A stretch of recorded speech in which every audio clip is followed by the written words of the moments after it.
Okay, we'll call the meeting to order. First item on the agenda is some discussion action on the December 16th minutes. I'll move to approve. All those in favor? That's everyone. Our next item of business is a discussion with the representatives from Haley Ward. Okay. Thank you for having us here. My name is Dario DeMar, and this is Matt Carter. He works out of our main office. I work out of the Massachusetts office. I think Matt will walk you through a little bit just so you know who we are. And there's a lot of history. Our headquarters is in Bangor, Maine, and we have offices in Portland and Lewiston. Here, actually, if we put up that second slide. I'm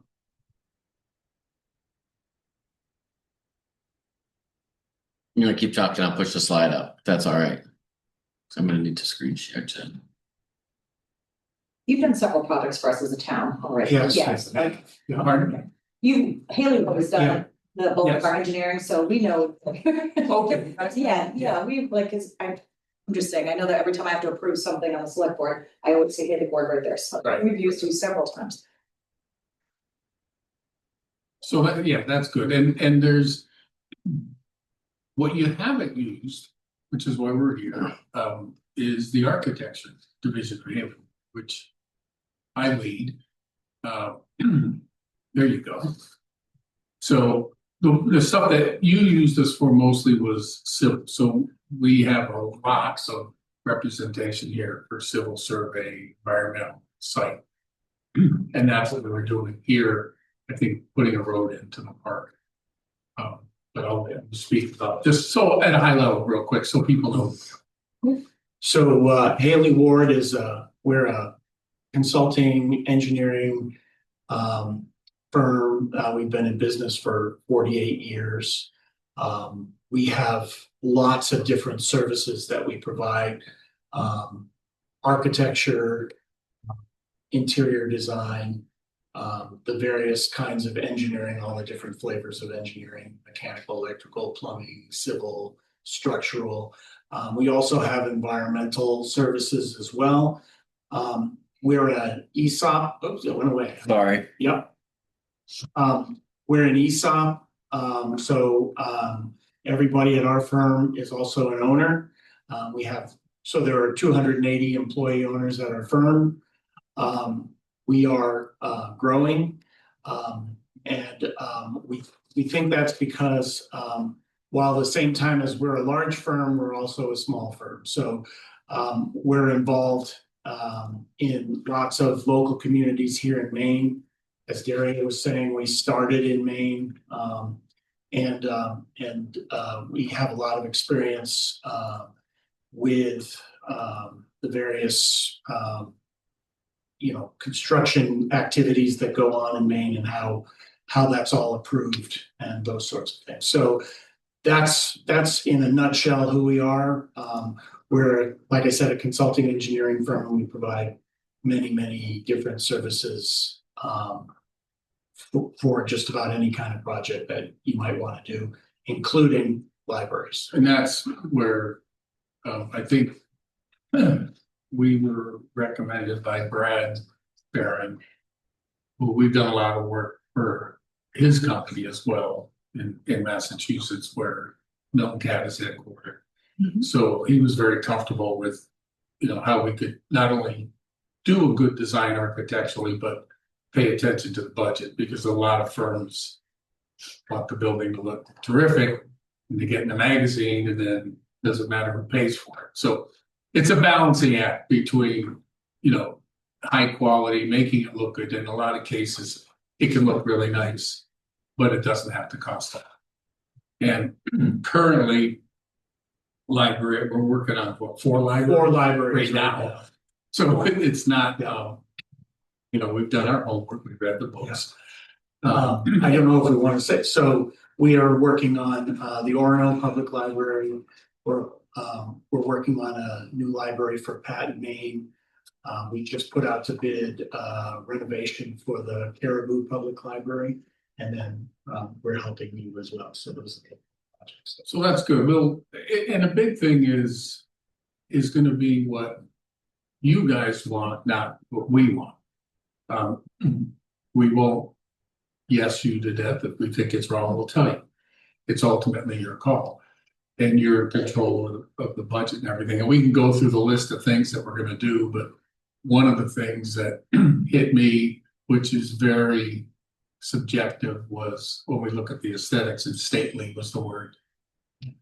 And when I had no clue. So I was here yesterday. We're actually looking at another project in Norridgewock. So, and when I was driving around, I saw that little library by the Citco. And that thing is like the coolest looking little thing in the world. You talk about small, but Yeah. that's gorgeous. I mean, it's like a little dollhouse, and Yeah. you can't not look at that and smile, So the first thing that came to my mind was, let's do that here, except on steroids, because it's New England, it's classic, it's got the 12-12 pitch, it's got the little portico, like everything about it, just like, oh, look, there's the answer. We can just copy this, as an example of what might fit aesthetically, because that is truly homegrown. The current library, maybe not so much, but I mean, you can't, architecturally, it's a 10. I mean, the scale, the proportions, it's obviously the size of this room, but it's a gorgeous building. And that's where, your opinion kicks in. If you say, we like that would be cool, then, we can start there. And Matt did a lot of research on some of that. And that's getting a little bit into the program. When here to say, what do you want? That part is, to me, the most difficult, getting into your heads what you like, laying out where this office goes, where this reading area goes. That's more pragmatic, but the aesthetic and emotional, aesthetic is more subjective and emotional. And that's where, we brought a bunch of examples and you guys can say, love it, hate it, love it. Are you kidding me? Because some of them were off the charts, because it was thinking, hey, and something a little crazy. Well, there's some crazy libraries out there. And that's where just kind of getting in your heads, that'll give us the direction we need aesthetically. We did meet with Sebago yesterday, just to make sure we're all on the same page. They're the civil engineers that were doing this. So Henry and Izzy were great. It's very simple, where their work ends and ours begins. So that's a very easy thing to solve and define. And when we look at it internally, Sebago will do, and they don't do the architecture and engineering part of professional services. They do what we call horizontal services. So that's survey, civil, soil, environmental, all that stuff that we do the vertical. That's the building. Outside, inside, mechanical, electrical, plumbing, fire protection, all of that. And we draw the line, which is typical throughout our profession. We design everything up to 5 feet outside the building. Then the civil connects everything, the utility, the sewer, the water, all that, the power comes in. So we'll coordinate with them, where the power wants to be. And then, so there's no gray in, not just with you guys, who you're going to pay for what, but to make sure, something doesn't fall through the cracks. So that's kind of a standard protocol between A&E, architecture and engineering, for the facility, and then site and civil. And we do the site and civil work as well. And we've also worked with Sebago. So there's no fighting. We're very clear with them. They're doing the landscape architecture as well. That's what Henry is. So our meeting yesterday was perfect. I mean, so we're happy, ready, willing, and able to move forward. And there should be nothing, where someone's trying to pull a little bit of scope from somebody else, so that, you guys are comfortable. And then it makes it easy for you to monitor and go through the proper procedures of responsibility, cash flow. So, and I think Our mission, Richard, was to go through the planning and just kind of yes, no, yes, here's some questions. So that you know that we've gone through this and we're all on the same page and moving forward. Mhm. And then we'll finally start putting pencil to paper. We did, at a high level, discuss the site. Entering off of Route 2 and not off of Mill Street because it's one way only coming out. Not that you couldn't change it, but it made sense. We talked about, can the parking go behind the building? And because of the slope on the site, most likely not. So you would come straight into a parking area. The code requires 4 spaces for every 1,000 square feet. So we're looking at 12 spaces if we can get that in, because we're also looking at 3,000 square feet. And we can talk about. Pardon? I was just curious if that was like a state or a town code or something like that. It seems like a lot of parking spots. We really count. It is. It's the zoning code. So that's yours. And that's also, I mean, look what's right next to us is a big parking lot. So if there's, 10 people there and 4 more show up, it's not like they gotta drive up and down Route 2 and look for a spot. So hopefully common sense will prevail, but that's actually up to you guys on how that plays out. But just the fundamental codes are there. So we do have a layout that does that. But there's other things that we were looking at together saying, hey, if we're gonna make it, look like the old Norridgewock library, that we want to get the real proportions. And there's real classic proportions in architecture, not just for that, but for any building. So, we would like to do that too. It doesn't cost you more money. It just looks better. So does anybody have any questions? Well, I think we were thinking about 3,300 square feet. Okay. That's a good thing to know. Yep. That's good because our initial review of what you have in the Wouldn't leave program, much left over. it needs a little bit more net to Okay. gross, let's Yeah. put it that way. Yeah, so And that's a thing we'll go through when we put everything that you have on your program down. You're not going to have it because clients don't do that. Like, oh, that's right, we need bathrooms. Oh, we need a mechanical. Oh, we need a janitor's closet. So all of a sudden, if yours totals up to 3,300, we're broke right out of the chute. So because we also have to make it work. So we'll do that as well, but we can also look at the program and, can a space overlap? And there's other creative ways to, try to fit that in without just, blowing up the building and your budget, because they kind of go hand in hand. So I think when we go through the program, we can look, yep, this makes sense. And sometimes it's a function of people. When you say 900 square feet, you have a certain amount of people you want in there, and then we can size it to house. Is it 10 people, 20 people, 30 people, versus a random number. But if you say, nope, I want 900, then 900 it is. What are we putting this on? Is it going on a slab? Is there going to be some sort of like a partial basement? What is the, So right now, 100%, I don't know. okay, If you look at it historically, where there's about 5-6 feet difference between where the slab would be and the school drive to the dumpster. Okay, and you're all familiar with the site, correct? Okay, so one of the things we talked about yesterday was I wanted to pull the building as far back as we can. I'm pretty sure that wall to the school doesn't even have windows. It's also the dumpster.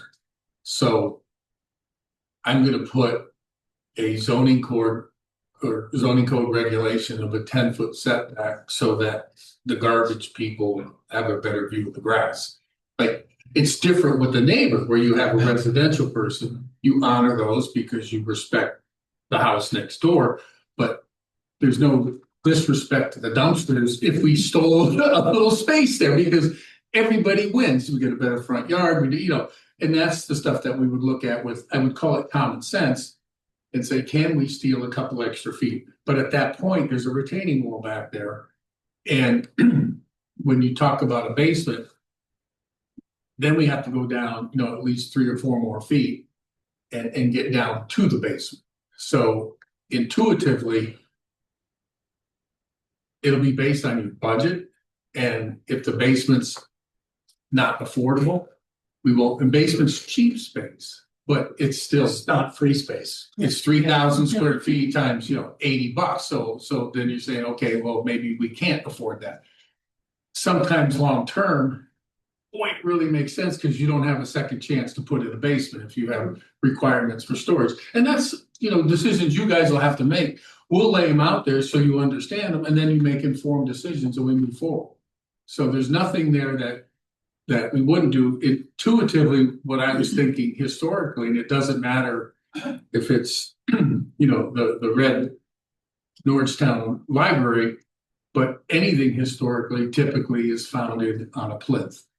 And that's something that are you guys familiar with the plinths? No. Okay. The old buildings have like a little bit of foundation that comes out beyond them, you know, and this goes back, you know, to the Romans and the Egyptians. But we copied that, you know, we in America do that in our banks and, you know, all the stately buildings. So if that little foundation comes out, and let's say we're not going to do it on a granite and limestone, all these expensive things, but say it's a smooth face concrete block, it's like the white, so it looks kind of like stone, but it's within our budget. And I'm assuming we have a budget that's not, I don't care what it costs. So well, but I mean, it's reality. So we get the real world. So, but if we did the plinth out of a smooth face concrete block in the back, it would tear us down and it could look kind of stately. And it's just concrete block. You know, if we can afford a basement, that's great because we could probably get that to work. We also want to make sure everything is handicap accessible.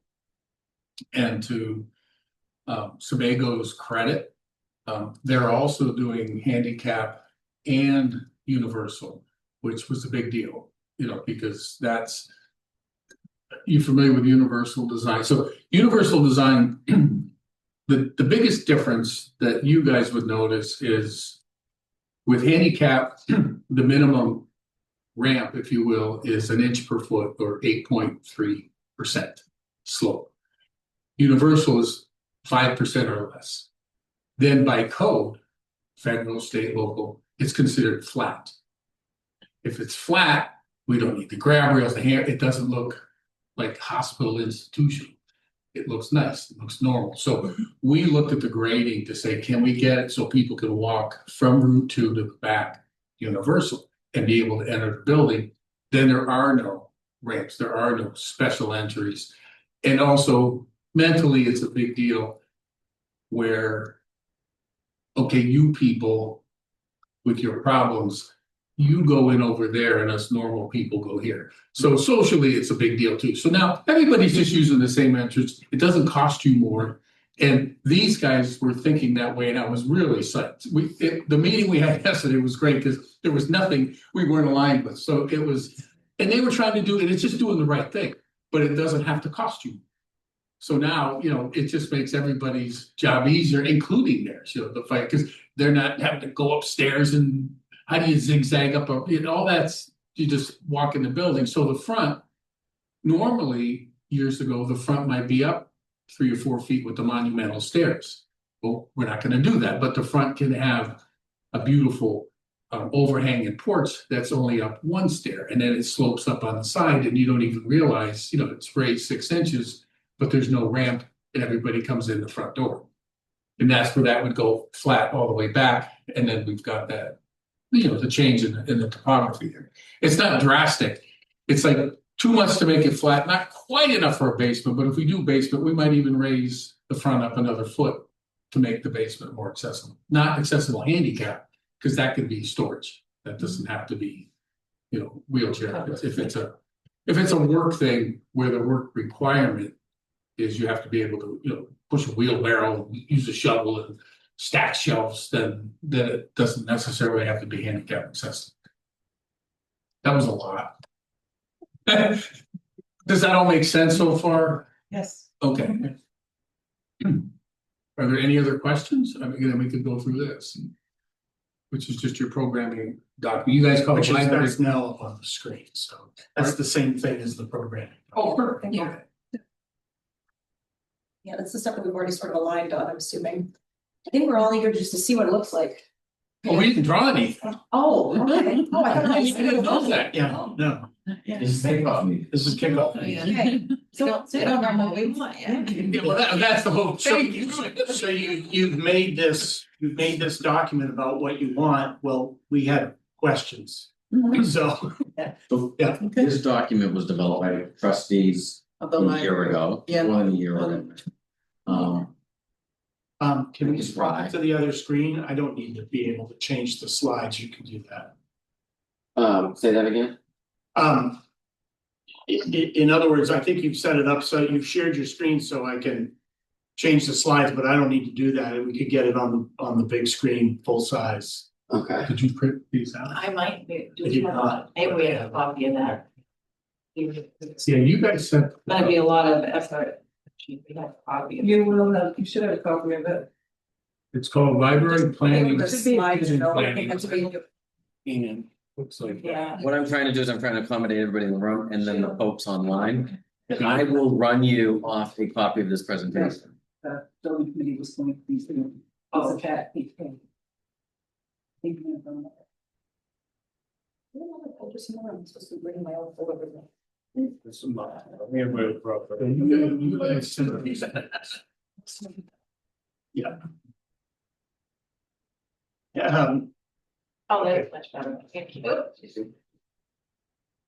Okay. Okay. Yeah, so maybe we should talk about the process first. So you know what to expect, so someone's not waiting for a building. See what it looks like. I'm anxious for that too. Well, as you should be. So this is the master plan process, and very quickly, this is our kickoff meeting to understand and clarify what you want. So we don't sit there and draw something and draw it again and then charge you more money than we should. And there's three things we're going to be looking for here. Very simply, the facts, meaning site plan, topography, because we can't design unless we know what we're working with. And some of that has already come from Sebago. Now, we don't have a full-fledged Alta survey, which means locating underground utilities. So there'd be some assumptions. They even noticed, which they found out, which was great, when they did, I'm doing this, I could just, they had a plan that had the utility going through the site, which then wouldn't allow the building to be built on one side. It's either two big red lines. And we're seeing now that we don't think it's there, we think it actually went down the driveway. Yeah, if I can interrupt real quick, because it's Jeff Jones here, right next to you. They did all that research with the power company and everything, that was able to isolate that off the property. Exactly. Oh, And that's why we need to know the facts. So that came to us just recently, which is great. I can be man. Yeah, so you know, so that's that, but that's what we want to know for sure, because we don't want to design it and then we're all done and say, oh, by the way, you got a sewer line run through your site. We can't do any of this, please pay me. right. So the first thing we need is the facts, which we have a lot of it for master plan. This is enough for us to get started, because the key things are, you know, the site, and even the site isn't a full, like, engineered site, so it could be off by a foot or so in a different direction. Yes. Is it gonna affect our design? No. So it's not that tight that's gonna matter. So now, you know, we understand, you know, the difference in height from here to here. We understand the size of the site. We're assuming this in here, but we also know, you know, that view's nothing. There's a dumpster here, you know, so that tells us, you know, where our back of house could be, where our bathrooms might be, and the good views, you know, it would be our own yard that we're creating.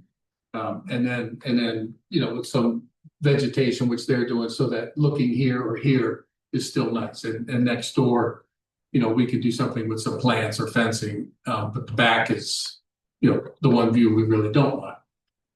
So those are the facts, and we'll look at that. And then the second thing we need is the rules. So the rules are, the building code, the fire code, the planning, the zoning, because one thing tells us what we have, the other thing tells us what we can and can't do, what we must do, what we're not allowed to do, whether it's setback, parking requirements, height requirement, or FAR. So we'll do, a code and zoning analysis to understand how many parking spaces, how many bathrooms do we need, and then, the gender mix in that. So that's the rules. So that's part of the master planning process. And then the other part is the goals. So now we got to know what you want to build. This is a great start, which you gave us. So part of this, it's called programming, or defining the problem seeking. We want to understand the problem, we understand what you want to build. So we're here to confirm all that, and then get some direction on aesthetics as well. But we want to make sure that when we go through the program, totals out to 3,100 square feet. By the time we add the bathrooms and the mechanical room, we might be at 35. And if you say, nope, we're not going, okay, where do we cut? So, and that happens here. So the wish list and the want list, exactly. And it's pretty straightforward. It's very complicated if you look at it like all at once, but when you look at the various steps, it's not that difficult. So the facts, the rules, and the goals. And we're pretty much okay with the facts and the rules. The only thing about the rules is when we do this, and this is the town, is what we call the temperature of the town. So we're doing a big project in Quincy, Mass. It's a $70 million senior living facility. But we're one floor too high, we're 100 parking spaces short, we don't meet the FAR, and we're in an unaccepted use. And the city wants us there. So they said, as long as you can operate without hurting the city at all the function fits on the site, and it's safe, and it meets all the other codes, you'll get your variances. Because we wouldn't move forward expecting a variance, and then you're done with everything, and the city, by all rights, just says no. But when the lawyers and the local civil engineer, not us, we used the local because they knew how to work with the town, and that's what our company will do. Whatever's best for the client, we do. The temperature of the city of Quincy is, we want this development. It doesn't tax our schools. It's in an area that's really beat up. So you would be picking up that part of thing. So everybody wins. So they approve it. So it's not like political, behind the scenes, under the table politics. It's just doing the right thing. So when we do look at those rules, taking that temperature, if the town's against it, then everything we do has to be by right. Because that's the only way you're going to get it through, because it's 100% by right. But if something as simple as that backyard setback, hey, can we steal 3 or 4 feet just to give us more green up front, where everybody would appreciate it more? Who loses with that? So if nobody loses, we would go in, but no, the city, so that's where we are, with the rules. Does that all make sense? Okay. And so, I've permitted buildings in about 42 states and 6 different countries. So it's no different anywhere, believe me. It's just, the temperature. So now this is going to be the goals that we're going through. So now in context where this fits. Does that pull things together better? Okay, great. So I think we can just start with that page, yeah?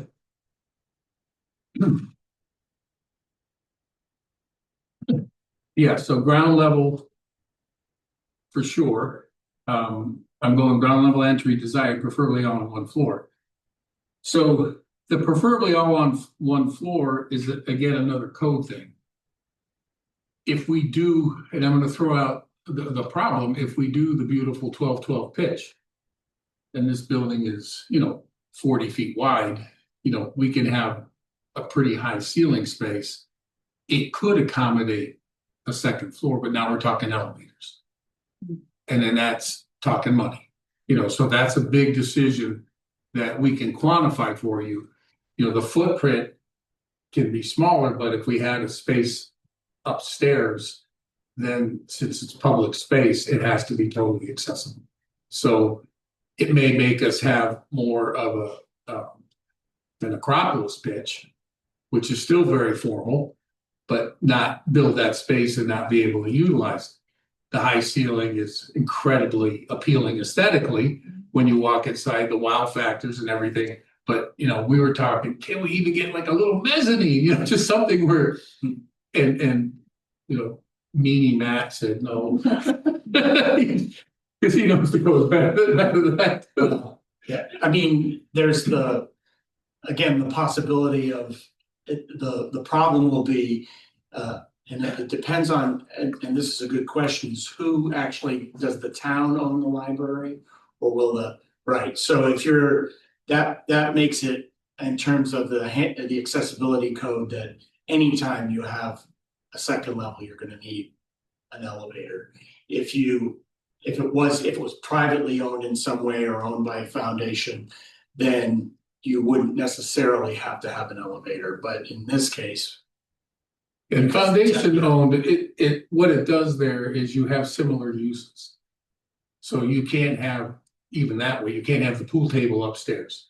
But if you have one up and one down, then it would be deemed used as long as the function was somewhere else in the building that the public, but when it's public owned, all bets are off. So I just throw. Even if the public doesn't go there, like I'm just thinking, Use like, it for okay, storage. put it on a slab, and you don't have that storage, but you had storage on the side. Well, you could probably do storage. Right. If the public doesn't go there, but if it's gonna be Right. public space. And it's government, local government Right. owned, then you end up, I mean. We do a lot of fire stations and police stations too, and. A lot of times we talk about whether we're gonna have a second floor in these buildings and the elevator issue. It's just because it costs a lot, you know, that's. Yeah. So, yeah, And if it's storage, we're gonna give you creativity points, Sheila. Well, to me, if we needed storage, so one thing by code too, your job description. Like when we do buildings, if that use up there is something where you're doing pull-ups and chin-ups and sit-ups and the physical requirement makes it where you don't, like, we're gonna be bringing up big boxes and storing them on shelves and books. So it's just storage and it's only gonna be used by the custodian or our archive person whose job description says you have to be able to climb upstairs and reach up 8 feet on a ladder to do this, then obviously a handicapped person doesn't have. Yeah. But what would happen if we did that and then just in front of it, we put a 4-foot hallway and a beautiful balcony, it could look really cool. Right, so you could still make it look cool. Like hook it up to something, you just hoist stuff up, instead of have to load boxes, I mean. Well- That pretty sort of like balcony thing. yeah, I mean, it doesn't have to be. You don't have to physically restrict people from going up there, but it comes down to, like Daria was saying, the function that's gonna be out there. If it's storage, that's back of house. Sure. If I'm in there and I'm a handicapped person and I feel bad because I can't get up there, it's broken. But if I'm saying, oh, fine, you wanna go file all our books and stick them on a shelf? So you know what I mean? It's a function that's not accessible to the public, really. But I say that because if you say, hey, how much is an elevator, you know, that's one of the big concerns, but that's why we're thinking ahead too. The 2-story thing, I hear 2-story here, like add 80 grand or 90 grand, you know. But actually, it's 100. I have a project where I've just gotten the price on an elevator and it was $120,000. I think we're out on the elevator. Yeah. So that's good, and that's Yeah. perfect, and that's the stuff we want to get here too, Yeah. because then we don't have to go down that road. Also, it's the sprinklers, right, Jeff? Maybe. Maybe. The issue with sprinklers is, a library is considered to be an assembly space. And so that means for that use, you're limited to, in the calculated occupant load, that is the number of people in the building, to, I think it's 300. Which that sounds like a lot, but it's not really, because again, it's calculated. And also by story height, so we have done some libraries, single story libraries that are not sprinklered. But if you're going to 2 stories, you almost have to. Yeah. So because the code doesn't allow you to have an assembly space that's 2 stories tall if you don't have sprinklers.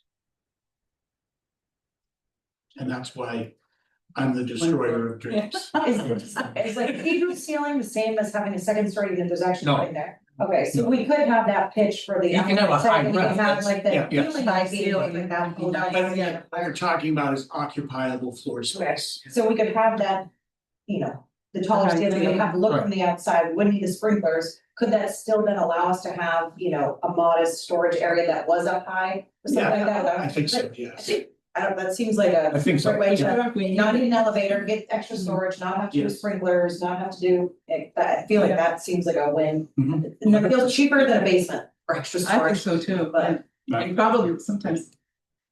Well, let me ask you this is, Store upstairs. oh, you've got I would time storage in the basement. You want, I only worried it's a library. Workers' comp every time you take something upstairs. Go downstairs. But downstairs, the same thing, right? I just. Not if it rolls out onto a right of way, maybe onto school property where you could. Oh, so if you had a walkout basement, that would be different. yes, That's what I would I always. think of. I wouldn't think Watch of the anything basement. upstairs for storage. Yeah. I mean, again, what you've asked for is a minimum of 100 square feet for storage, That's not very much. which is not very much, that's a 10 by 10 room. Yeah. That I think So, for chairs and tables. Yeah. What she's got. Well, so she has no storage for anything, Right, I perhaps, think that was the root of that. was that one. if you're gonna have a bunch of storage space, that's gonna be described in this program. And it needs to be in that 3,000 or 3,300 square feet. Right, So depending on, and again, once we've done a plan, we can show you what you're getting for storage. And you can say, well, that's not enough storage, and then we'll say, can you afford more? And then we'll have that discussion. but if we have, But some of the parameters are, you know, this. if we have a walkout basement, I'm just trying to save money and accomplish things more with Richard. If we have a walkout basement, then you don't even have access from inside the building. Right, but you're still gonna pay for it is the problem. Right, it doesn't affect the sprinklers, it doesn't affect everything else, because it's all fire rated, and it's got its own little way in and its own little way out. No, if the building is required to be sprinklered, the whole thing has to be Well, sprinkled. it's Well, what that's what I'm if trying to we do, had trying a to basement, we eliminate need a second requirement. floor, so we don't need. Cottage storage. Yeah, if you don't need the sprinklers, then you don't, right? Right. But it'll depend on, those 2 uses get considered separately. part of the storage that she has none right now at all, but actually, a lot of the storage is for craft supplies and things that aren't that heavy necessarily. I mean, she does need a place for tables and chairs, So that wants to be inside. but, yeah. Because that wants to be. So if she had a little bit upstairs that was in the back closed off or whatever, that she had to go up and downstairs, wouldn't be heavy stuff that she would be carrying, be. Do you store books that you don't She does do some. put out? Okay, Maybe we can do shelves, then make it a library. great. Well, but I mean, the question is, I- are they books that they put out for the public, and then there are other books that they set aside or keep? Yeah, she does have some that she sets aside, and then there'll be some for the book club, and she does have times when she needs to store books. But I think she's mostly trying to, when she takes books off the shelves, she tries to get. Do you have like a Friends of the Library program that does book sale or something like We do that? not. We've tried doing book sales for, I don't know how many years, for at least 2 since I was involved during voting, Okay, during elections. And you carry all those books over And and you nobody- carry almost all those books back. It's just, That's Right. not, it's not worth it. And the reason I'm asking is because often, many times, libraries, they want space to organize those books, catalog them, prepare them. And if that's something you need, we can include it. If it's not, then. She does more, she'll give them to like, domestic violence. Places, or she'll give them to thrift stores that are selling, selling the food cupboard or. Nursing homes, or she tries to find a Okay. place Okay. to give them. Do you have any kind of some of the libraries I've worked for have what's called a library of things? Where you, Rent out. it's an opportunity, like if somebody needs a video camera, or if somebody needs a pair of skis. Or something like, there, I think, We've done LLB book bags through the Audubon. We bought a handful of those. We've talked about snowshoes and things like that. People could use Right. in the fields. so if you do that, then that's something that you have to, that stuff has have a place to go.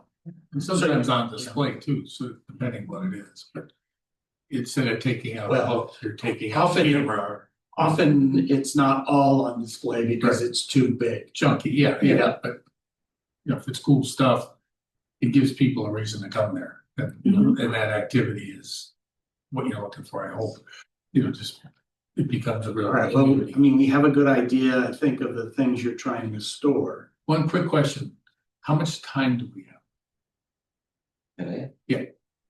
Until they get bored and take you out. Okay, all right, well, if you get. They're directly writing the check. Do you allow bathroom breaks? 'Cause- I no, believe because sometimes, 55 pounds like- just like to get kids out of school, but. Yeah, if, I just want to make sure we get to the meat of stuff and this is what programming is. Yes, no, maybe, what about, and all these opinions matter and guide us accordingly, so, perfect. So children's area room. 500 square feet. And you guys, you're putting down the sizes, which is fine. Because you're really being clear with that, so it's not like you haven't thought it through. Sometimes quantifying it helps too, like if you say for tables, bookshelves, how many kids would you expect to be there at any given point in time? our highest five was, 25 kids and. I think 40 parents, We had about 50 people in that Yeah, library. little library. yeah, it was crazy. And the thing is that you can't, can't always judge by what we've had, because if you get the space. If you build it, it will come. Yeah, right, Right, yeah. build it, they yeah. will come, and the same with what she's storing now, if she had storage space, she could, buy it right, Yeah. or, stockpile it or whatever, Can we talk for a minute about what's in the children's area in terms of, obviously, you're gonna have stack space, you're gonna have books. Are you gonna have like a story area or an activity area, those sorts of things? Yep, they usually do a story time with a craft and they have the little tables and chairs. She has a big rug in the middle where the kids all sit on the rug while she does the story. The bookshelves really, mostly they are just the regular bookshelves that the books are on, like not Right. extra shelves, but she does have shelves that she has Legos or Oh, yeah, thank you. that kind of thing. Yeah, So they have she has, a they have a Lego Lego club. There's an easel they can draw. Do you do puppet shows and that kind of stuff too? She hasn't done a puppet show that I'm aware of yet. But This is Yeah. and I know that sounds kind of off the wall, but on at least two of the libraries I'm working on, a puppet area is an actual program area that you have to make. So, Well, she does have a big screen TV up too, because they'll do dances or that are related to whatever the story was, they'll, so She does a lot of that. she does, yeah, and it's a small eye. another important thing to know would be, and nothing on here seems to apply, seems to address it directly, but the size of the existing collection that you're gonna bring to this building, and also where you where you expect the collection to go in terms of size. Oh, So So it's sort of like a linear The feet number, of like yes. shelf space, yeah, so I think that if they know the books, we know how many, or like how many linear feet of shelves and. that, or if you wanna tell us in linear feet of shelves, that's great, but you can also tell us in volumes. yeah, I think she Like, has. we have 50,000 volumes or whatever. 7,600. I think especially too for the kids area, it seems I like might ask her. when you're at this sort of ground level of figuring out, knowing the different things that happen there, making things multi-use. Like you could have seating area, but underneath that is all storage for the Right, cars that is sure. in fattening areas, or you know, like if there's like some sort of like a pony wall or even just a wall that serves one purpose on this side. It can be, you know, the way that it's built out can be shelves on the other side, so that Sure. it's kind of getting Right. the most storage and bang for your buck, like when we build up any sort of. Yeah. Yeah, exactly. I don't think you need to tell us right now how many, but if you can find that out for us, Yeah, I that's a know she great. has a number, But- but she but- did a thorough inventory. Yeah, and the other thing, the other question is, what are future plans for the growth of the collection? For instance, many libraries believe that they're going to be buying less books in the future because what they often are doing more is providing IT services and online library features. And they're really not gonna have a whole mess more books. So that's another question, is what's your attitude about the collection and how it's gonna grow? I think kids' books will always stay. Yeah, I That's a think tangible, like. we do have an online service now, but yeah, I know, like, for example, we had a whole line of audiobooks and those just, we got rid of them, because nobody. Nobody used them. No. And now they do it Do you do- online. Yeah, you Do Do you do videotapes or anything like that, or? have to rent out a VCR. If I had to Oh, guess, they're probably looking at flat to maybe a 10% increase in space. The value in this project is added space, not more books. People space. We've got a main section, and I think maybe that would be one of those areas that would get bolstered up. People from away or whatnot wanna come in and get to those books, and we're limited on what that is, but. You know, by and large, it's a good habit to have restrictions on which bring you to books, because then you're forced to. It's not always something. Yeah. So we'll get the linear footage of what you have now and add 10%.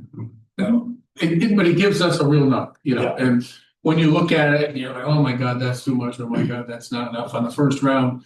That's what the master plan will do, and that's just one other thing. When we're done with the programming, we'll come in with drawings and then a list of everything that's in there. And then we beat it up because we're not gonna be done. So are you kidding? What I meant, you know, is so that'll go, you know, that'll be the next big interactive meeting when you actually see it and you get to critique it, and then we go back and make changes. When we get you measurements or quantities on volumes, are you going to leave, like, we want some breathing space? Sure. Yeah, I mean, I've Right got, now, I don't think we have much breathing No, space. no. I have rules of thumb about, Okay. so that's actually really So what I we're not wanna gonna know. buff that. We're gonna give you our honest. That's why rather than linear feet, although it will be good to know what you have for linear feet, so maybe both numbers are good. But the important thing to know is number of volumes, because again. You say number of volumes, and I have a calculation that tells me how many linear feet that should be. How So, thick is the volume? well, it's an average. Right. So anyway, that I kind of veered off course on that because I just didn't see anything about it. Are there other things that you need in the children's area that?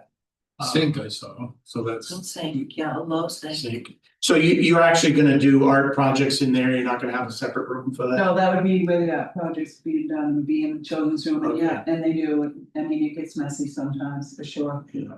And we've got a little teeny bathroom and they just take turns with trying to. No, we can design for that, it's not something that they used to do in the past. This is a year later, but we're thinking about what we use our space for now and how nice it would be to have added space in the space and how we do things now. But hearing what he just said, we want that sink there. Do we want to ask them to see if they could plan for a space to make messes that might not be right in the stacks? Yeah, I mean, But that's, the sink is more for cleaning up than, well, I'm asking, Yeah. I just want to hear, or is it? Okay, we're gonna do watercolors today, so everybody come get a cup of water. Then you need the whole space, cause they're absolutely guaranteed to spill it. I would do it on purpose when I was 4, so. You know, does the red paint really make the white carpet red? And, or is it clean up afterwards? Where, like you're saying, there's a little area, because that floor surface wants to be much different than the surface that I'm sitting on when I'm getting a story read to me. One wants to be a cushy carpet with a bunch of pillows, and the other one wants to be luxury vinyl tile Yeah. that you could spill whatever you Yeah. want. Yeah. So, and That being said, actually though, we also like the helpers or librarian will also wash things that have been used sure, in as well as the kids cleaning up, you know. so their you probably hands. need a high and a low sink. Well, we were talking about a break room, right? Yes, you have a break room here. okay, let's keep working through it. On All right, this. so we're on I think we're talking about, 900 feet open space bookshelf. yeah. That would be all the Yeah. library shelves. Okay. All the books, all the. All the books, okay, and we can locate those strategically, so that's. Yeah. You know, sometimes it's just the walls of the room, so you don't have to build a space with aisles Well, that's for the like- books. Yeah, So the. the whole perimeter is, you know, books, then you don't need aisles in between. Exactly. Do you have, is that minimum of 900 square feet, or that space that you're describing to us, does that include like, is it just the book storage, or are there reading areas in there? Do you do like, That's a separate. multiple different settings for reading? Well, I think really the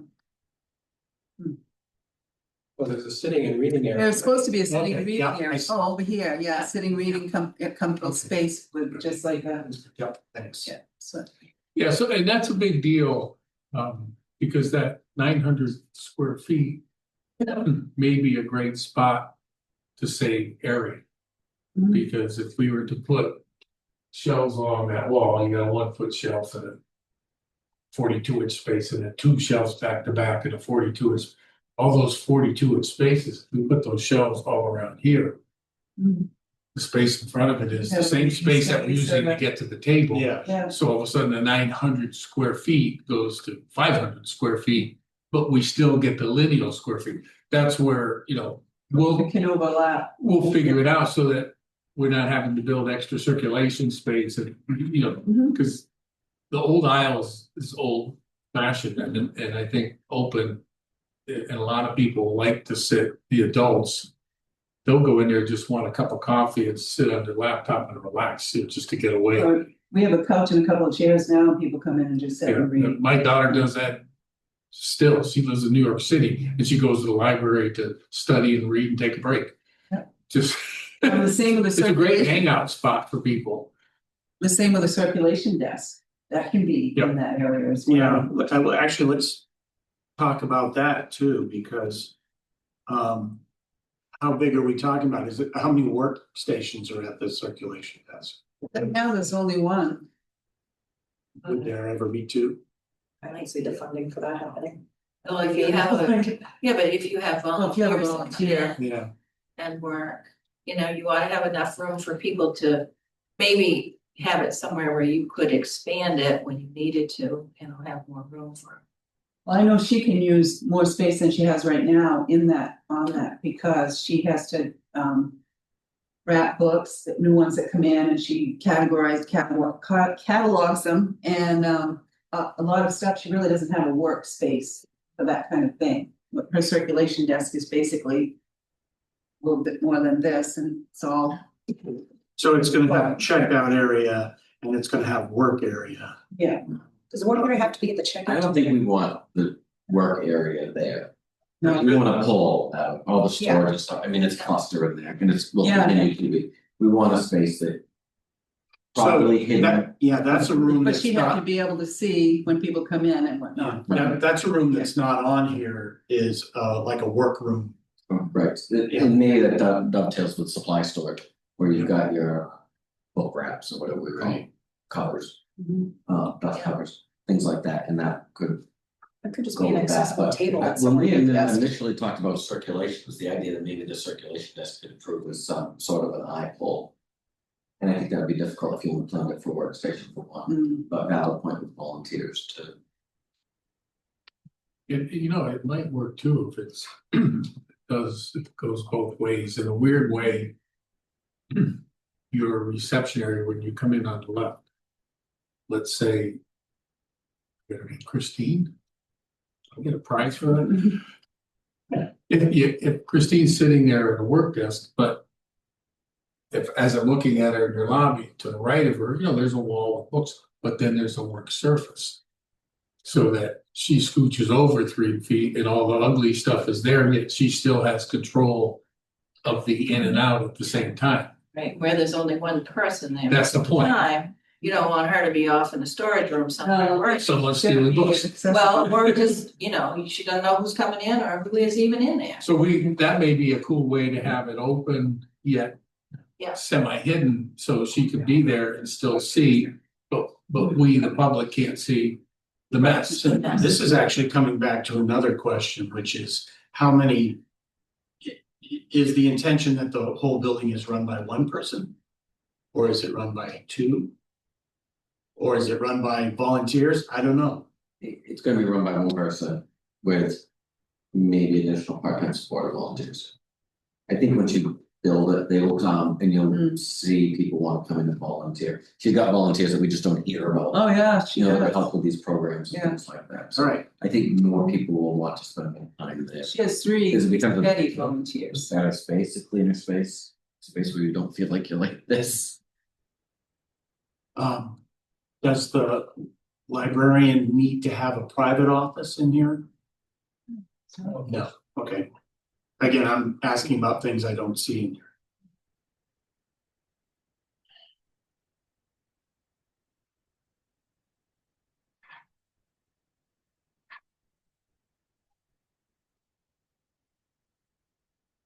On the circulation desk, they don't do any kind of self-serve checkout or anything like that.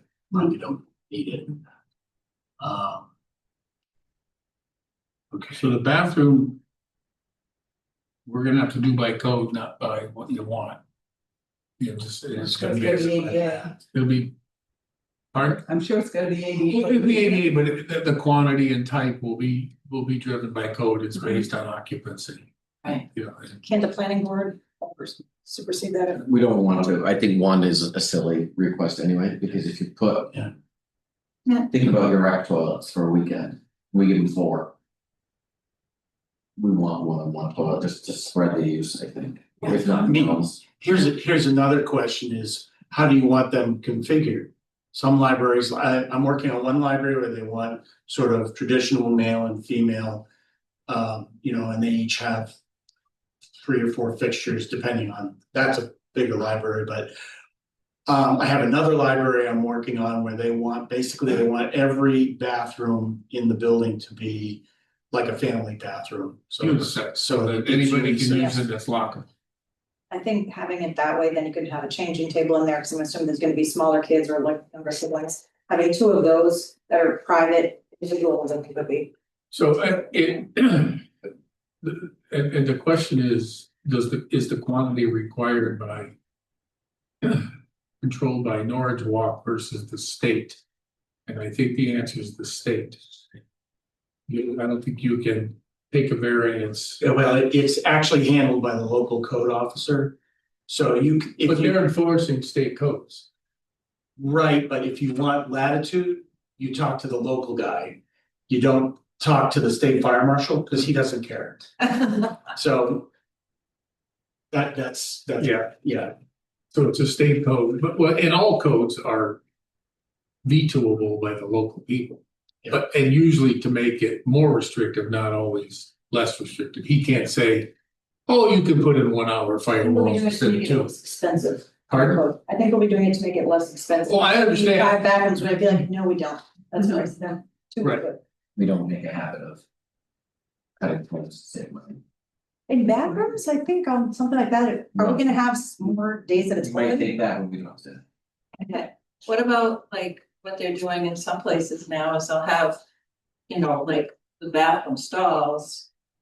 Private, more private, but then where you wash your hands is everybody uses.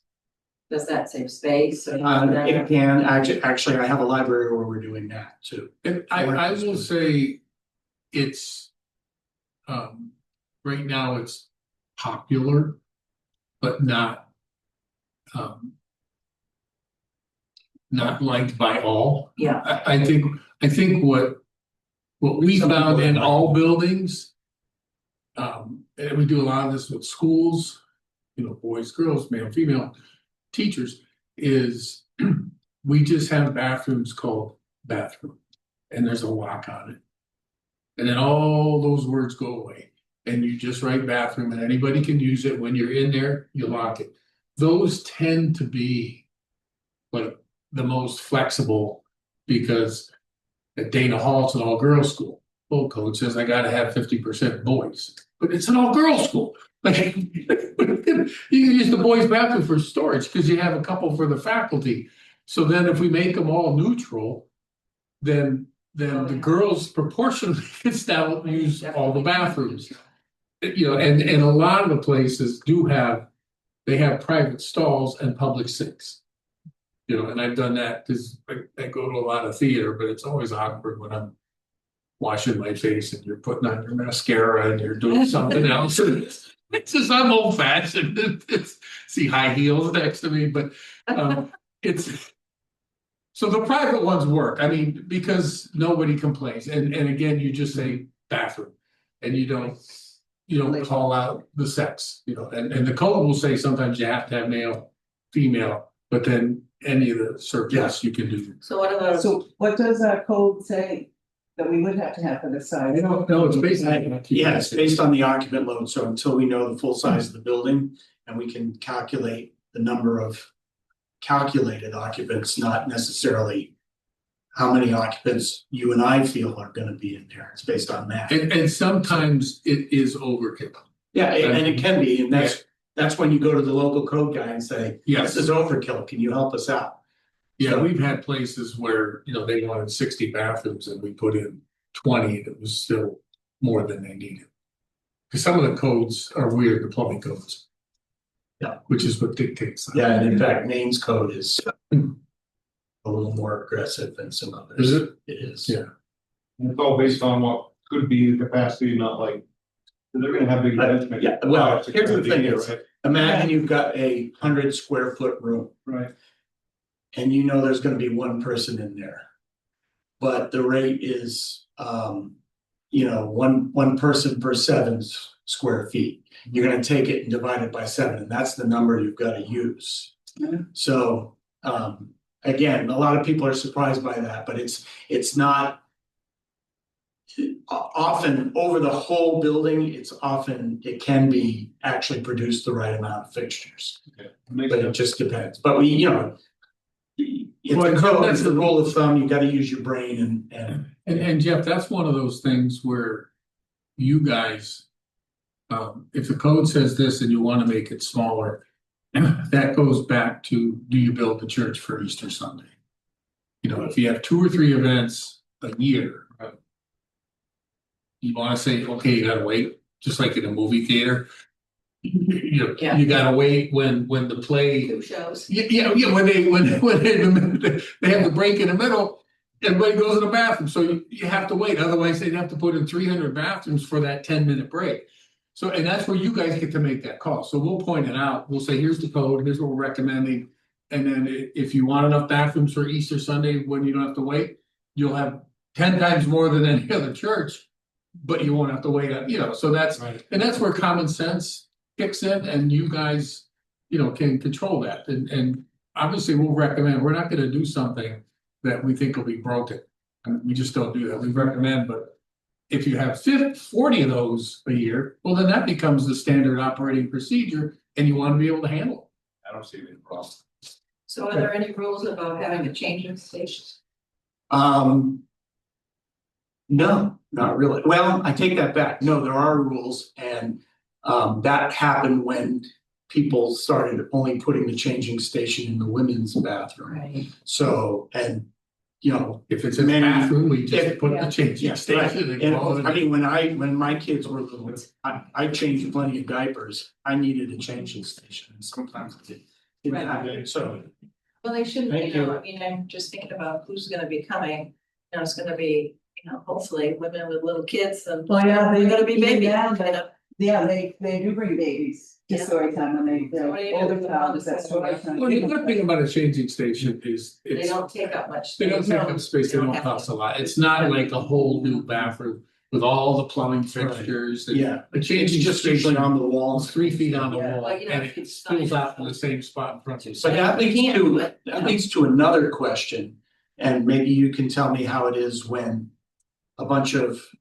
people show up with younger children who need strollers. Do you have a, like a crazy number of strollers all at once? I wouldn't say so. Okay, I would some libraries have say trouble with that. Buggy Maybe a couple, I mean, it's not easy to maneuver around there anyway, but they manage, but there is no changing table or anything, I mean, I'm telling you, that's a little closet at the bathroom right now, that's room. I thought it was a kindergarten bathroom. Originally. Yeah, So where are you We're at? on, we're on break room. Oh, no, Yeah. I'm sorry, one bathroom, because we'll just do we'll the figure that minimum, out. we'll do It's minimum gonna for be the code. minimum. Right. Yeah. No, and then we'll let you know, and then if it seems like too many. Okay. Yeah. We talked about the storage rooms. Yeah. Let's talk about the break room. In terms of, 2 people. yeah, is it 2 people or, I mean, it probably shouldn't be more than that. There's It one. it wouldn't be actually, yeah, I mean, I don't know that we need the little sink and the big sink, really, You do, one's broken. well, that's true, but. You have. I don't know, But is it, the We break have room private is, bathroom. no, the break room is just, I'm gonna say for 2 employees. The one that's there all the time. and maybe somebody else. And the helper. in. Yeah, and in The one fact, that's- that's where the volunteers are gonna end up. Right. No, but here, but what's gonna happen in reality is whoever is it, she or he, the librarian, it's lunchtime. She's not gonna go eat at a dining room table. She's at gonna, their desk. she's gonna go back to her desk so she can watch people come and go. Right, exactly. So the break room is really a refrigerator, microwave, and a sink. So she has somewhere to store lunch. She can put some sodas or some water in there, wash her dishes when she's done, and all 4 glasses and 4 plates, which is twice what you'll need, will be in the cupboard over the sink. Cause it's not 26 people, or even here, where you could have 8 or 10 people with science projects when it gets to be more than 4. What's that? I do too, I think so Yeah. too, it seems too Pretty good big, size bedroom. 12 by 12 seems too big for. Yeah. A break room for. even if like, A person. yeah, If you were doing it, like, I was thinking like a break room with a table, you know, not a very big one. That would be where if you had a job for a volunteer to do, they could go in there and do it outside. I mean, maybe the thing to make this a better descriptive term would be, you know, Break break room. / volunteer room. Workroom, yeah. Oh, yeah, yeah, I don't know that we have enough volunteers to make a volunteer room, really. No, but if No. you've got, But that's why you're combining the She functions. could do her work in there then, I mean, you know, I think a lot of this was, what's the minimum size that you can get away with? I mean, that's bigger than my office, I think. well, I didn't even know the break room was on there, I don't think. It the was trustees- because there's. You're in public space, and we've had hot plates and things there that shouldn't have been there in the past, Ah. but we've got a refrigerator, we've got a microwave and all those things just sitting out there. Books on them. Yeah. We're not gonna build a new building and not have place. Right, well, could we If her combine it people with a put their- storage For room? her to put a pocketbook if she wants to, or a coat, you know, really. Maybe the thing to do is, it sounds like, yeah, you don't have a need for single room 12 by for 12 this. room. But if you combine it with some other things, like I have heard volunteers, there's gonna be some volunteers. I've also heard a workroom. All 3 of those things could be one function. Yeah. Yeah, I wrote Storage break room room. too. Yeah. Yeah, yeah. Okay, With a storage room with it too. I mean, it's not like we're gonna fill Yeah. the floor full of storage. No, it's gonna I mean- more shelves for the store. I think the thing that defines the break room or the volunteer room or the work room from other rooms is it's not for visitors to the library, It's not it's for public, staff. yeah. So maybe the word is staff room. Yeah, Okay, clearly defined entry we can do.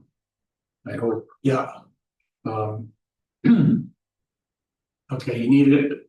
Shovel salt, that, yes, coat closet, But let's talk about the coat storage, because are you going to expect everyone to hang up their coat? Like how much coat storage do we need?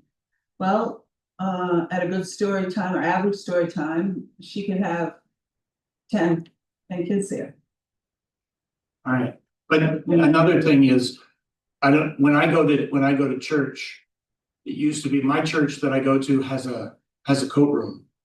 But nobody puts their coat in it, because everyone brings their coat with them, they don't wanna let their coat alone, Well, because. the little kids leave Yeah. theirs, they hang it up at the door and they take their boots off at the door. right, it can be hooks and hangers, it Okay, so doesn't. it's really for kids. Yeah, it's Yeah. for kids, well, some adults might use it, but, and Kelly might put hers, or she could put hers in the Okay, break room, storage room, So staff room. if you open a door and we had low hook, high hook, low hook, high hook. Yeah, it- maybe it could be we'll that put boots simple. underneath, like. a And little that doesn't take up boots underneath. space, yeah, And then you can have the closet for the shovel and the salt, like. just that's a different, little- that wants to be in a closet. It could also be a smart layout in a piece of portable furniture that maybe just expands out to be a coat rack. Yep. When we need one that just kind of trees up and goes into a closet when we don't.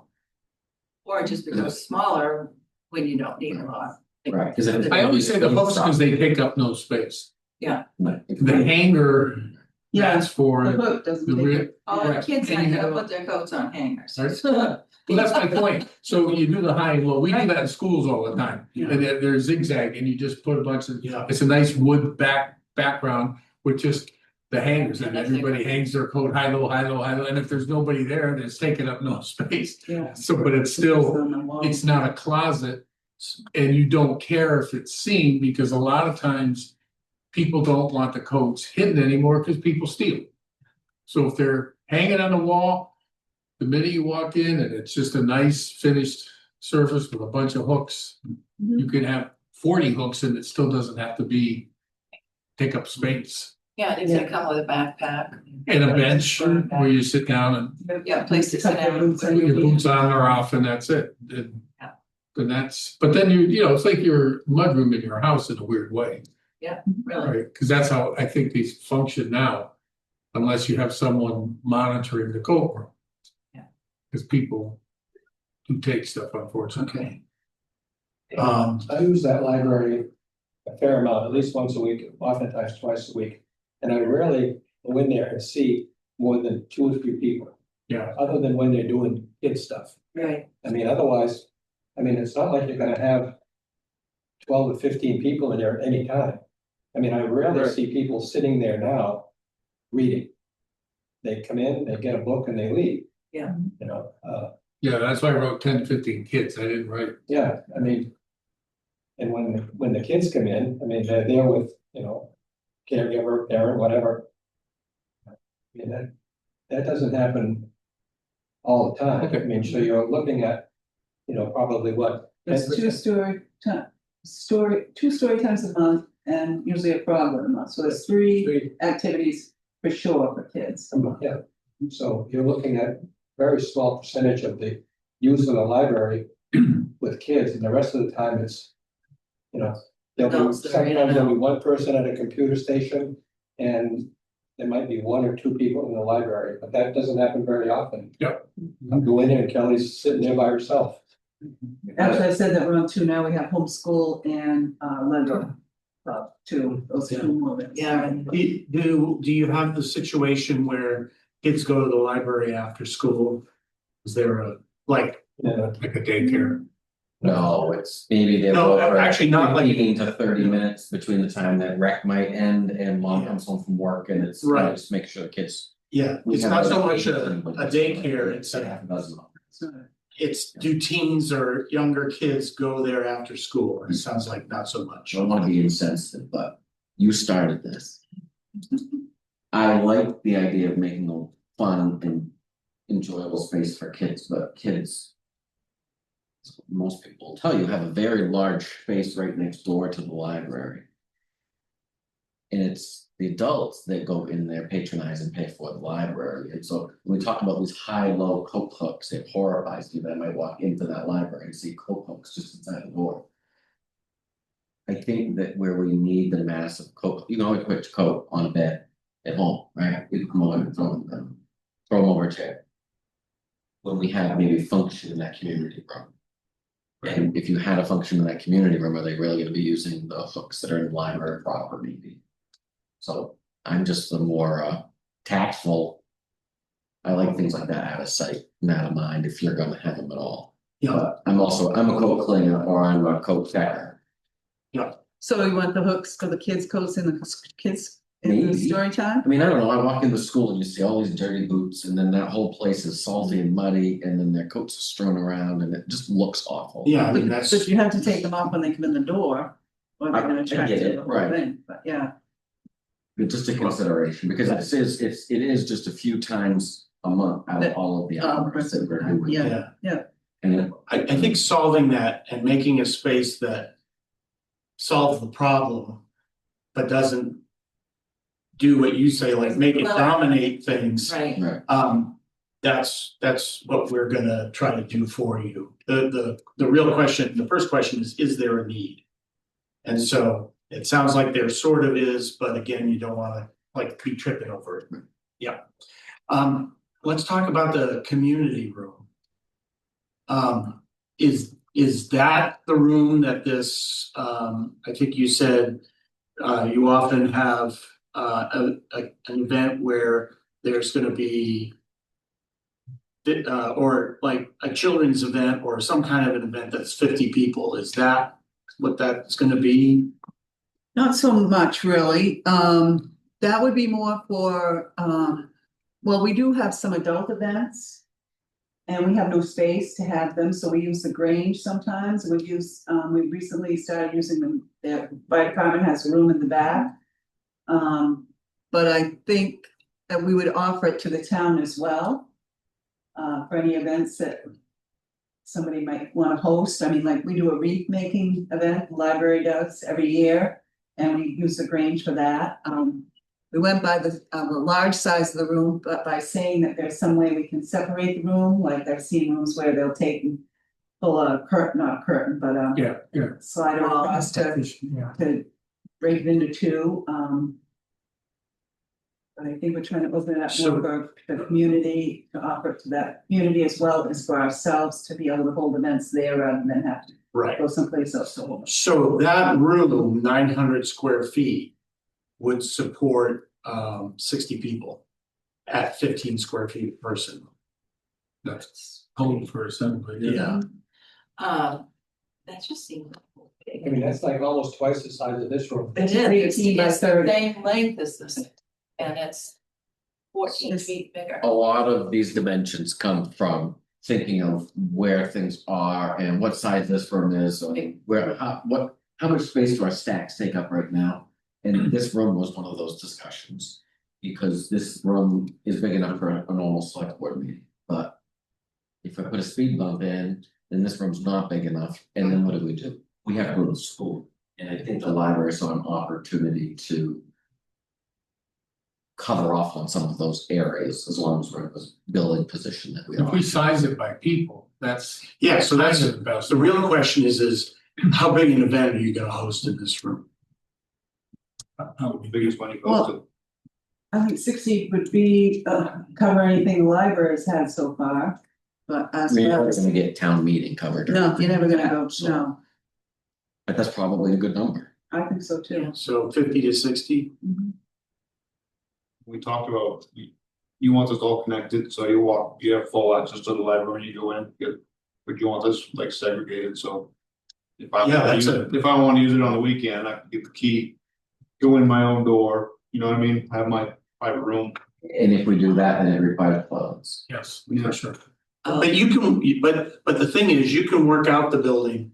I've got two libraries that I'm working on, two of the libraries that I've been talking about have community rooms that are function rooms that are designed to work after hours. So that just means that the bathrooms Have to be in the are vicinity. just have to be placed right. You don't have to do more. You don't have to do. And lockable one way or the other, whether Yeah. it's the corridor that accesses, or if you get another bathroom from either side when you leave. There's a lot of ways to Right. solve that. If You you Well, that don't would want be to be the plus, babysitter. We don't have space like that, and that's a conversation we have about this building all the time, because I that can't would be a good. do it. I could fix that door, but then the bathroom's right there. Well, I'm just And thinking, then it's like here a I'm tutor room. sitting Yeah. here thinking, I'm a quilter and I'm like, if you had a space like that you could let people come in and sew for the day. We have spinners that come in. It's the ladies' That would room. be awesome. Now, how do you work your elements? Do they have to be, what, every 6 feet or so? There are I think electrical maybe- engineers that stand. So like a project room.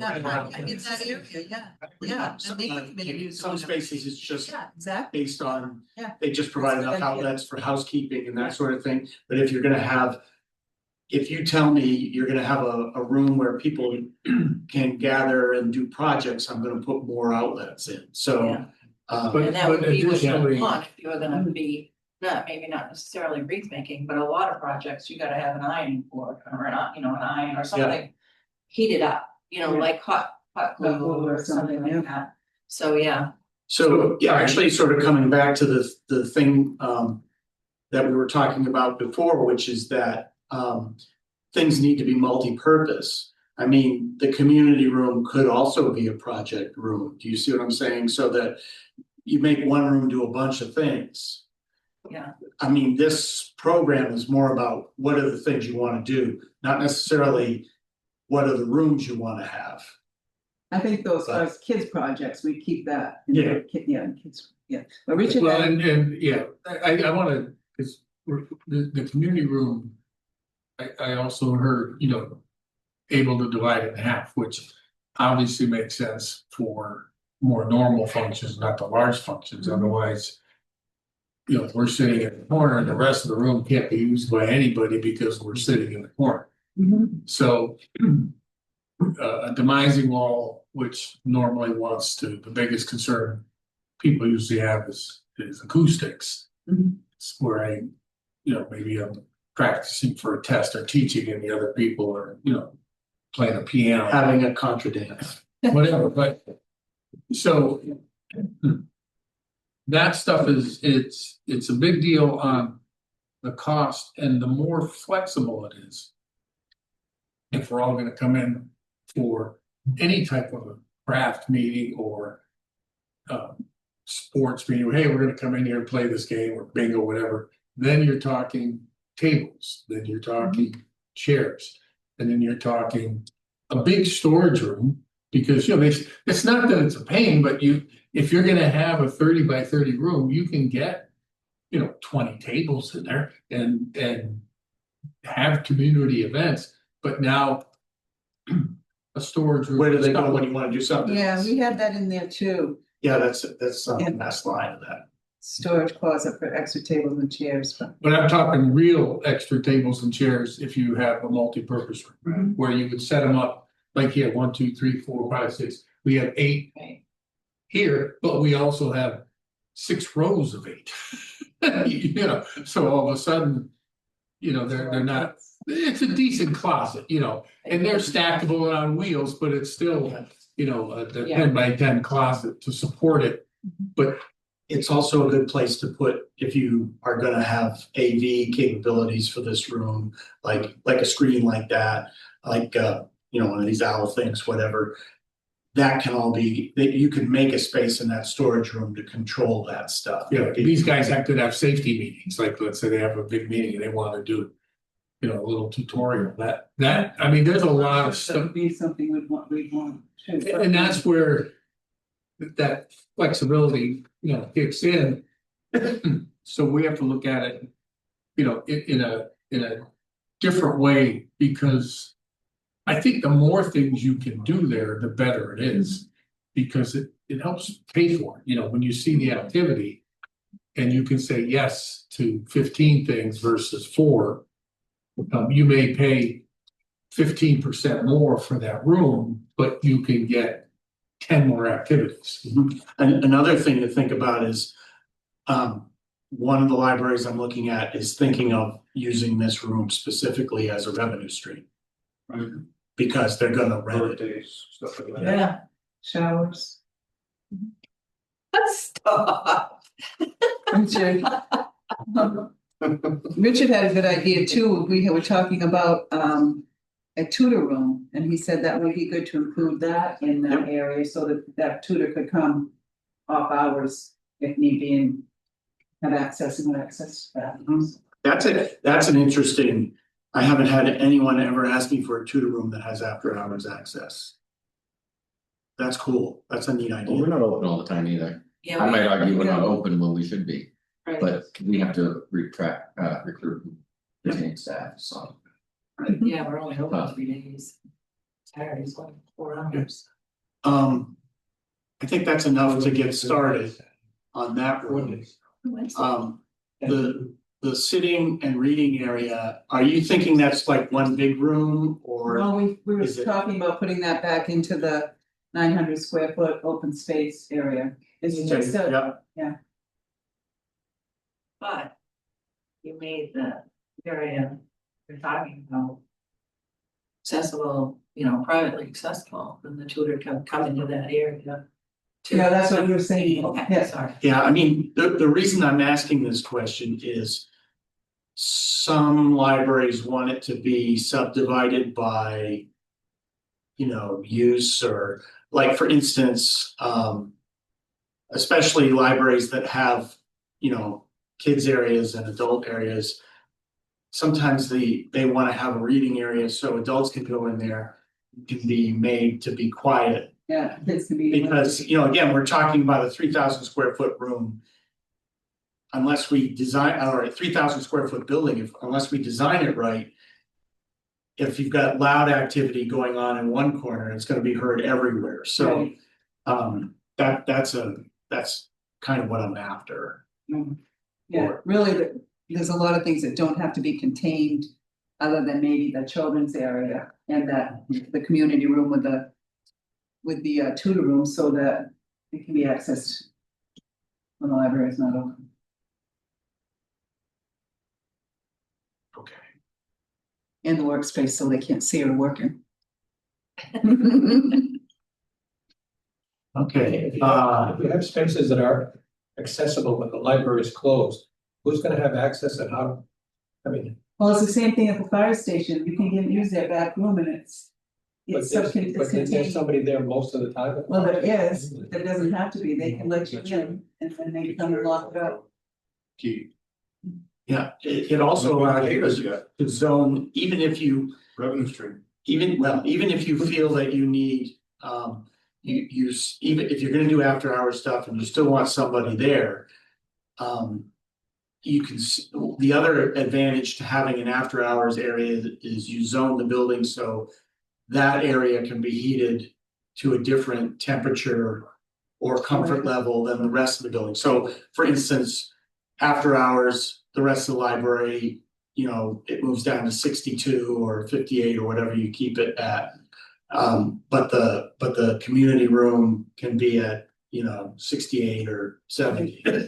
So, it has to do with our mechanical system and our zoning as well, so. We could have a swipe. I have a keypad at my house where I can give a Yeah, furnace repairman Mhm. a code for the day or for 2 hours and. Yeah.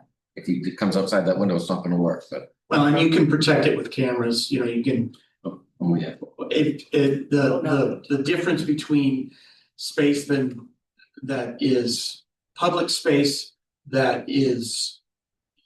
Gets damaged is people feel like it doesn't belong to anybody. As opposed to public space that's protected, if it feels like it's watched, even remotely, that can help.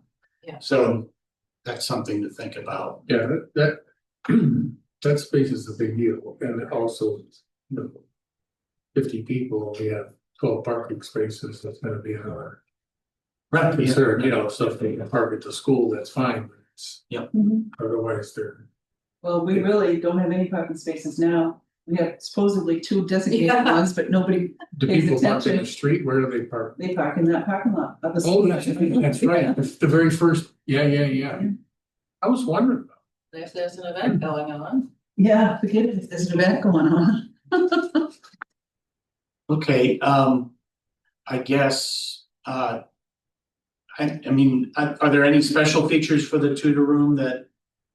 I mean, it's just a room for 2 people to sit in. Right, and to be quiet, that was part of it, that they Yeah. tried, you know, That has to be quiet. that has to be quiet.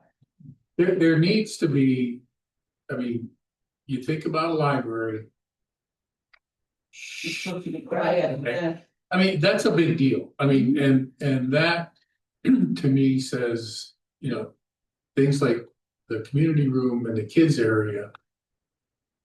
That may be the most active function, but you're gonna lose the research. I just wanna get my Dunkin' Donuts cup of coffee and go on my laptop. I wanna read a book, imagine that.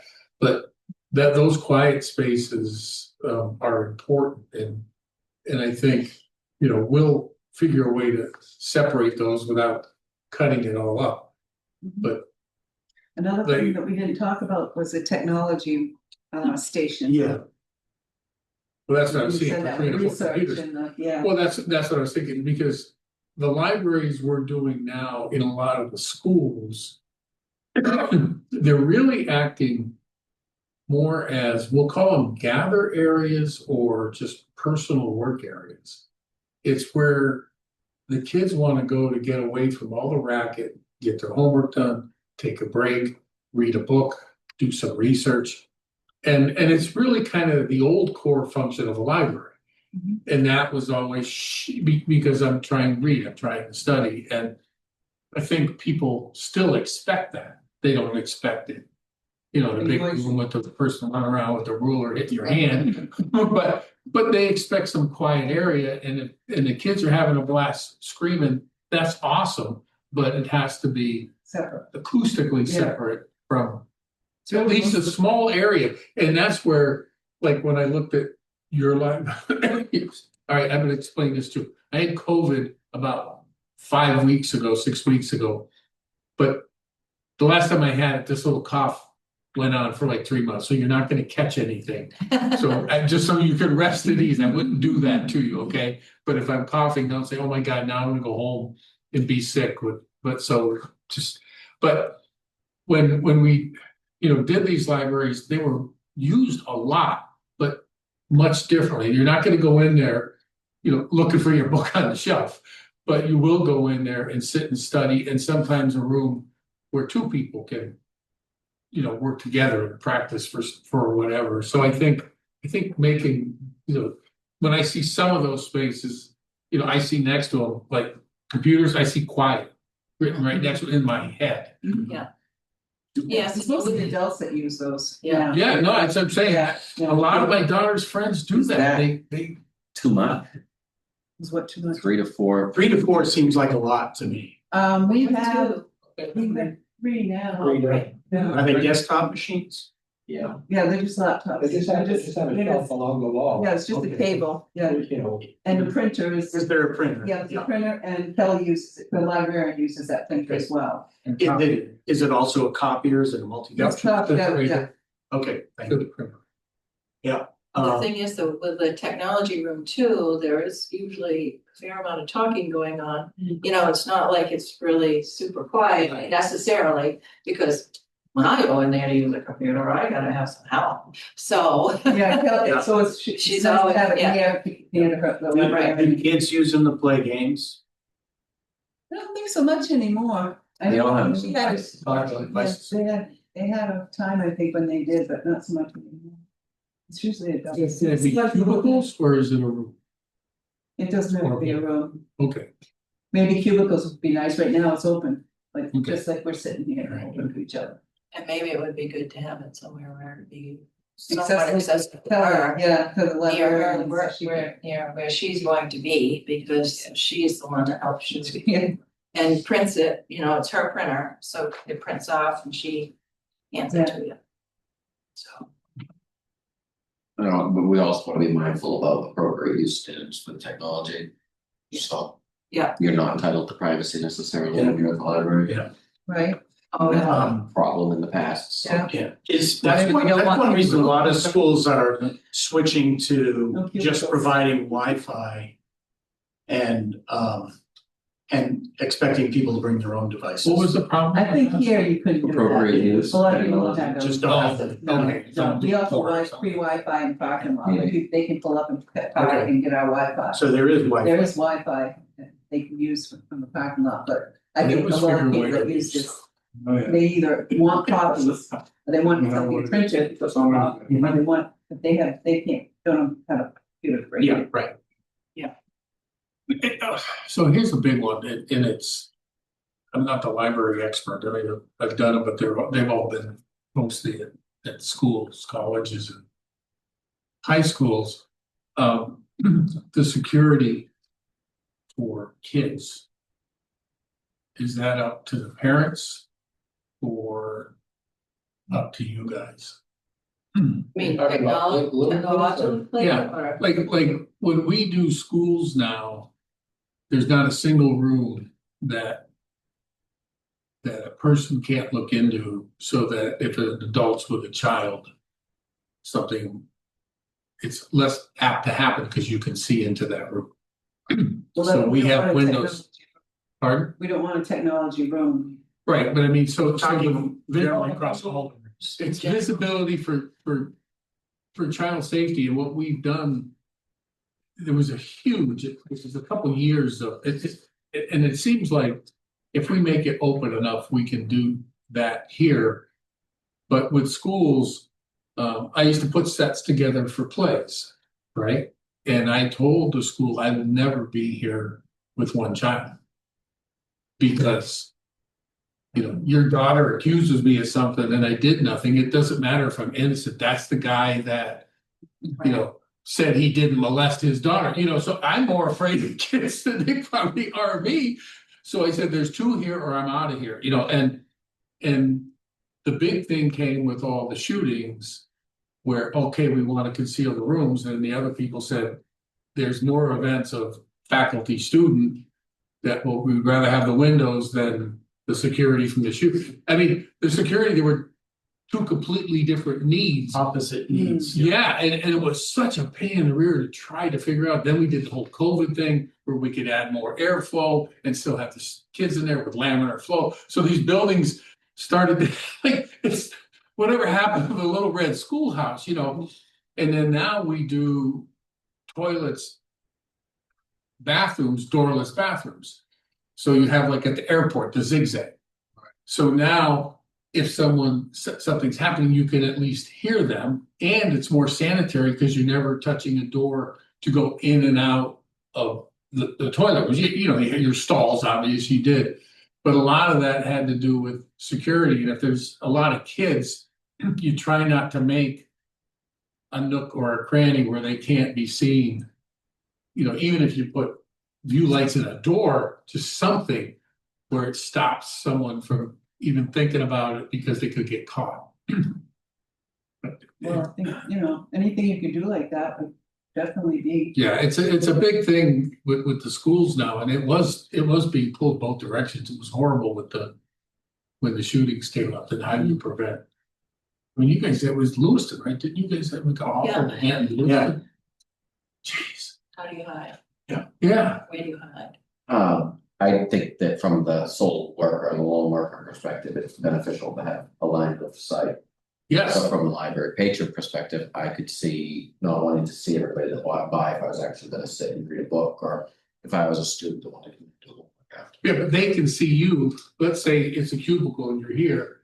The access to the cubicle, you're not gonna get bugged. Well, that was another thing, like we had frosted glass up to a certain point, so if you're sitting in a classroom, you weren't bugged by the people in the hallway, but you had 4 feet was gopher height, where you could put your head up and look, or you could sit down and be private, you know. So there's all these little tricks on solving those problems. I don't know how much you do or don't want, but with the single librarian, you know, then I think even protecting her is a big deal, so that, you know, she doesn't get caught in the corner somehow, some way by some lunatic, you know, so I think we'll look at that, but it's something. Just so you know, gee, why are you putting glass here or there? If you say don't do it, we won't, but we're doing it not. Because I own a glass factory, which I don't, but it's a lot of times it's just safety and that visibility. People take more comfort in knowing that, you know, their children or even the librarian, you know, has some safety through visibility. Yeah, cameras all through that, that's right. Does she gonna have like a place where she can monitor out of sight stuff, so that takes some of the, That's a big deal too. that Yeah, takes some of the concern away. okay. I guess, we have the outside stuff and then I do have some images of buildings that, you know, we could spend 5 or 10 minutes just looking through. Okay. No, I don't wanna Wrap up. tie every time. Yeah. But why don't we just go through the outside stuff real quick? Can you change to the next slide? It was, Oh, I can't do it unfortunately now. oh, sorry. There you go. All right. So, and I think most of these have already been hit by Sebago. I think in our drawing, we have 12, the drawing, Well, 12 was code. yeah, we have 12 on the drawing that we Right. wanted that they did. Yeah, that's why they do. I think they had gotten it to 14. Yeah, but we may go back to 12 with the end. Yeah, this. We're gonna do minimum code, okay, when I understand. So, yeah. Yeah, we have 14. and one. Unfortunately, they're not Oh, in the okay. presentation. Yeah. So do you just want to get out of this presentation? Yeah, I think we're done with that. If you all are.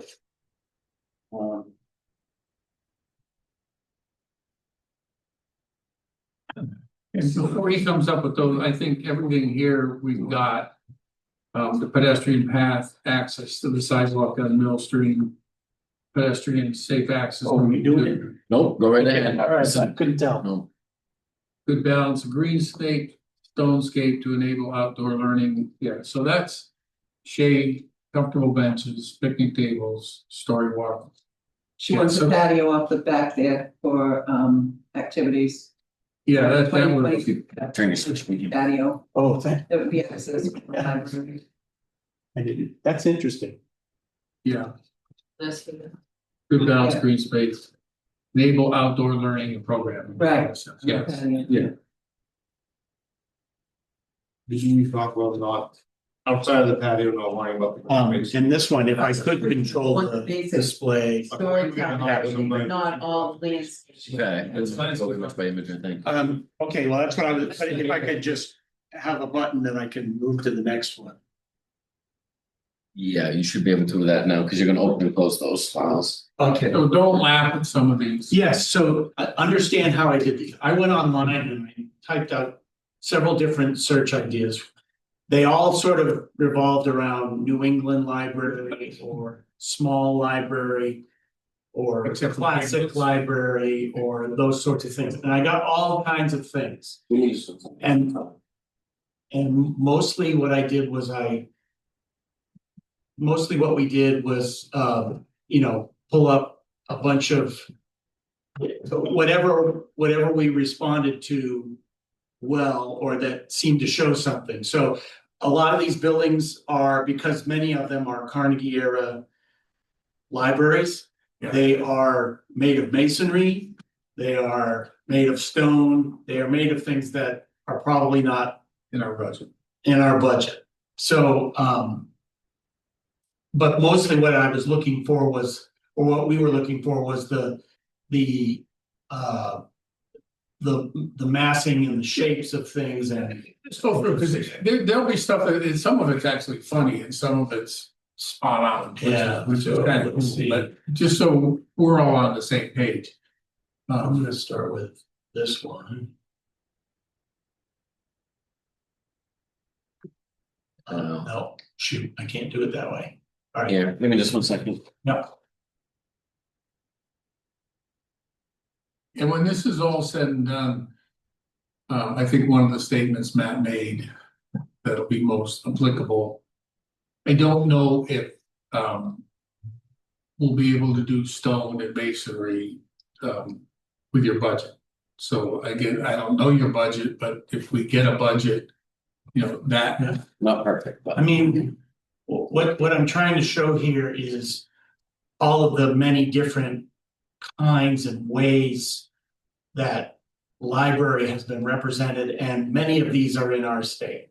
So, you can see the plinth on this one. Yeah, so, You yeah, see so- that base along the Yeah, bottom? yeah. but this is also, you know, you'll have like very classic libraries like, actually, well, this is kind of an example. It's actually a bookcase, not a library, but this idea of, this is called an edicula, which is basically, it's like a little temple front. And it was often the entrance in classical. So this is very classical. It's got classical columns and a classical pediment. And ridiculous, it's a covered porch. Right, In yes. essence, it's the part that. Yeah. Pops out beyond the Acropolis. So, but at the same time, you can do something like this, which is, it's certainly, Well, we it's, can't. it's, well, no, but I mean, just in terms of massing, so, it's, this one's more fanciful and less rigid than that other one. Right, yeah. So the idea is to show just some different ideas, so.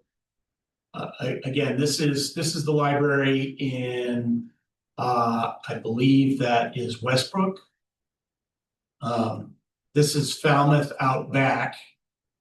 And then, unfortunately, I'm just gonna go through the pictures because they're too small to hunt through them. This is an interesting library I found. This is the Newbern Library. And it looks more like a bookstore. It does, Yeah. yeah. So, but it has all Another the thing things. is temporary, it's Yeah. classic. So, this is, actually, there's a better picture of this one, but anyway, yeah, this is Gardner. I'm not sure where some of these are, but again, this sort of thing. Oh, that's really. This is a much more classical one, and this is out of wood. This is in Blue Hill. Wow, that's quite something. Yeah. This is about as basic as it gets. Shit. Many libraries are converted from houses. This probably began life as a house. Right. Maybe, Church or something. yep. Churches get remade into libraries a lot too, Looks like that might have been a church. yeah. So this one actually probably was a church. And that's kind of a classic shape Yeah. Yeah. for Like us. it ought to be in Right. Wiscasset. Is that, Right. when I think of Maine, New England, stately, I think more of this than some of the, you go to Portland, it's different, but we're talking a metropolis, not a small town. So the scale of a small town library would be, and I'm asking you guys, more in line with that look. Yes, no, maybe. Because it's a pretty classic old look with the frieze on the top, or look at, Here's another example, but that's much smaller than. much smaller. Yeah, But with that, looks more like New England to me. yeah. Or as, it looks like more our speed, I guess you Yeah. could say. Again, this is actually, let's keep going because this is actually not the best example, but this is what we would call classical revival. It's got columns, it's got all those things. This is similar. It's got the same sort of, this has a broken pediment and but it does have all these moldings and again, all done out of wood. So I showed this earlier, but this is a very basic example of what that could be. This is the library in Pittsfield.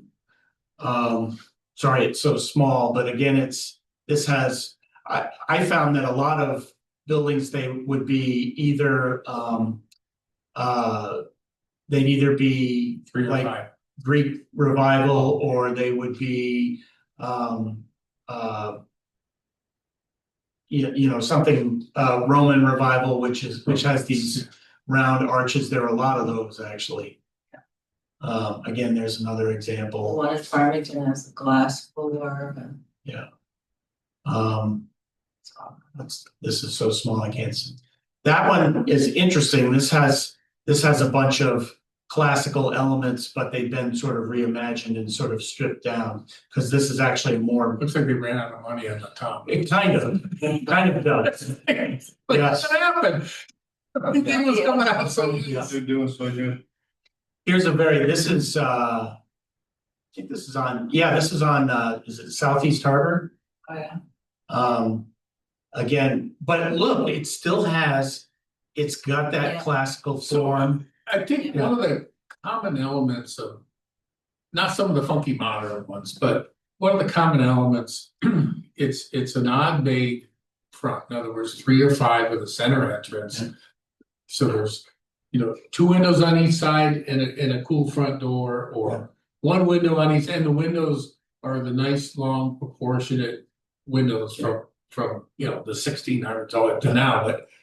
And then that front, for us in Maine, I think you're really remiss if it's not some type of a porch where you can open the door if it's raining and not be at least covered Right. a little bit. And that It doesn't have to lot be, of yeah, even your little red schoolhouse had a little 4-foot thing where if I'm trying to open a door and it's pouring rain, or I have groceries or a book, I'm not standing out backing in, so, and so many of these have those, and it's usually that front piece. But what's interesting about this is also, it still has those classical elements. Yeah. But this is very informal, as opposed to something like this, which is very formal. It's exactly symmetrical. You can draw a line down the middle and imagine that it's folded over from the other And side. the architecture's half price. Yeah. Right, yeah, exactly. I like Will. Here's another example of this. This is Yeah. Greek revival, I think and we it's have got that. these, Yeah, but it's very, very formal. Yeah, that's, we have that. I think I saw that. yeah, that's actually in, Dark eyes too. Yes, where is it? but that's a great shape. Again, Yeah, a little much on the frieze above the doors. Seen the Canaan one? I've not been in the Canaan one. Because these work No, I on haven't either been way, in that one. and that's, this is the Gardner Library again. It's crazy. This is very asymmetrical. Yeah. But it's still a library, and it still reads as a public building. right, and you can afford the silo, and that's it. And again, this is, some libraries are more like follies, you know what I mean? Like something you'd find in a garden somewhere, that they look they're very mannerist, they're very trying to look like something. This is trying to look like a castle. Yeah. It's like And we looked at those two. English countryside. You had his, Yeah. right there, I think right there, nope, you just went above, yeah, that's it. Second. Well, so actually, that library, this is the library in Bar Harbor. And what's interesting about that one is on the outside, and I'm sorry, I'm gonna have to go closer so I can see what the small ones are. It has this very interesting sort of room in the back, but when you look at it,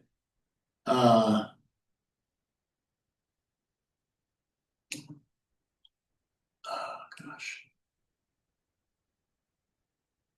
Click on that one. Yeah, I that, but we're not gonna do that, so I think that one, that smaller one looks. I think that's I mean, really. this is, yeah. Yeah, similar, but that one was really, looked like a house, looked like it had been a house. But I saw in that. Sorry, I'm trying to Where find. was yours, what town? Wells. In Wells? Yeah. Captain Wells. He was the father to the Costello families who owned the Lewiston Sundry. Yeah. This is the library in Bar Harbor, very formal, but when you get back inside, it's very informal. Right. Yeah. So, again, I think what these pictures are about, which is not so much about materials, they're more about formal versus informal. Or Or, stately speaks Yeah. more formal, I mean, that's formal, this is formal. yeah, Yeah, for sure. You have the one from Wells Beach? It's like just such a cool, look No, I don't think I do. at the rattles, my goodness, that's cool. Yeah. That's really cool. about as small as it gets. You have theirs here, right? I don't have it in this. Oh, you don't? Set of Okay. slides. So, you know, again, just different examples of.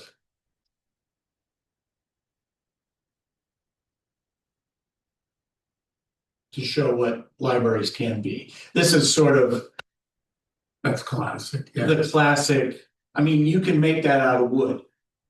This is the classic public Carnegie era library in Maine. Where you have the front adamant, the columns. Yeah. And you can either have two or one window on each side, you know, that very simple, I'll call it stately symmetry. Very symmetrical. But I mean, I'm after, do you want it to be this formal or do you want it to be less formal?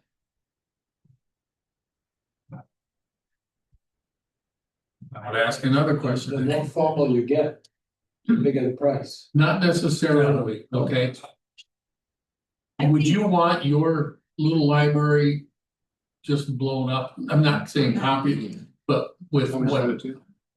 I mean, here's The this little red library? is a wood library, but it's just as formal as that. I mean, it's Yeah. Yeah.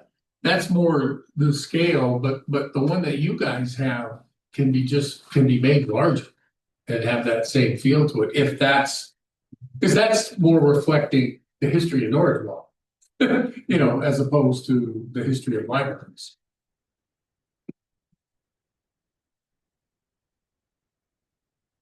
I don't know, I just kind of feel like, There you go.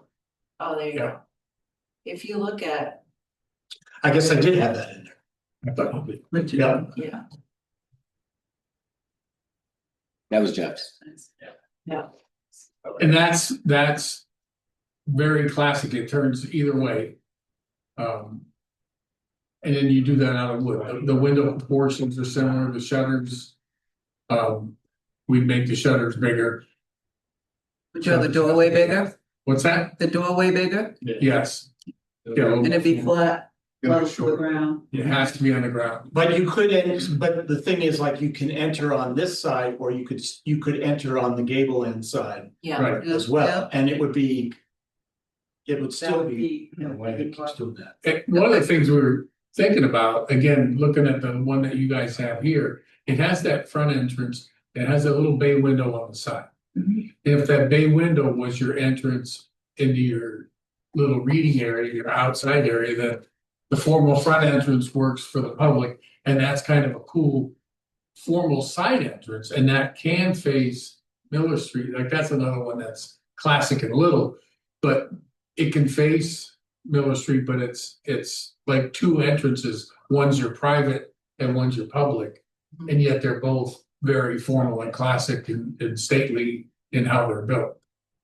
Or does your little one not work? I'm not hearing like yay or nay about. I mean, I'm nodding to it, wouldn't be bad, I wouldn't decide on that. yeah, I just don't know, I never thought about it. What's that? Yeah. I never thought about it. I hadn't really thought about it. either. It's small and broken up in rooms, I mean, so I know. What might not the outside, look on the Just the outside, yeah. Yeah, can you, I'd have to go look at it, I guess. I got a just never million really thought pictures about of it. Is it possible, it's right by the Sitco. It's the cutest Yeah, looking Sophie building, May, pardon? Sophie May, it's a Sophie May library. Oh, okay, but it I'm was sure very it's looked full. down. I mean, for how small it was. It was incredible. I just looked at it and I said, look, they got right, yeah, it's right there. What? Yeah, you gotta be on the blue line. Yeah, probably, yeah. Here it is, right Oh. here. Yeah.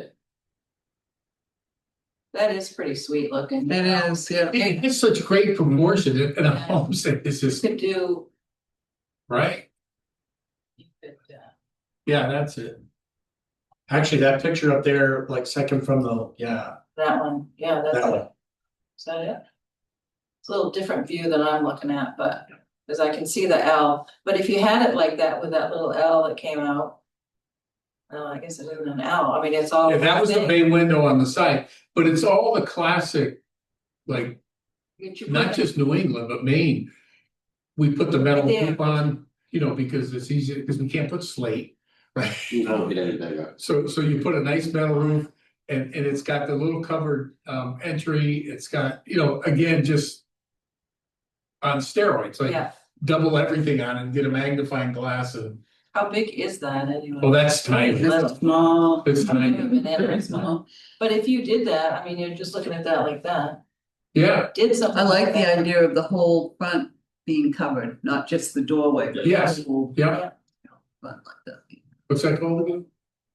Ridiculous. A diculum. Ridiculous. Yeah, it's a pediment covered porch on the front of a building, It's from the Greek temples. but it's very classic, I think and that's it's what that was. considering. Yeah, that, What would you put on I know you said wood, but what would you do with the wood, like? All right, so here's another killer question. Would you care if it was red? And that goes back to a lot of Maine history too. With all the farming and all the barns and everything. And does anybody know why they were painted red? yeah, because they used, Pardon? was rust from them.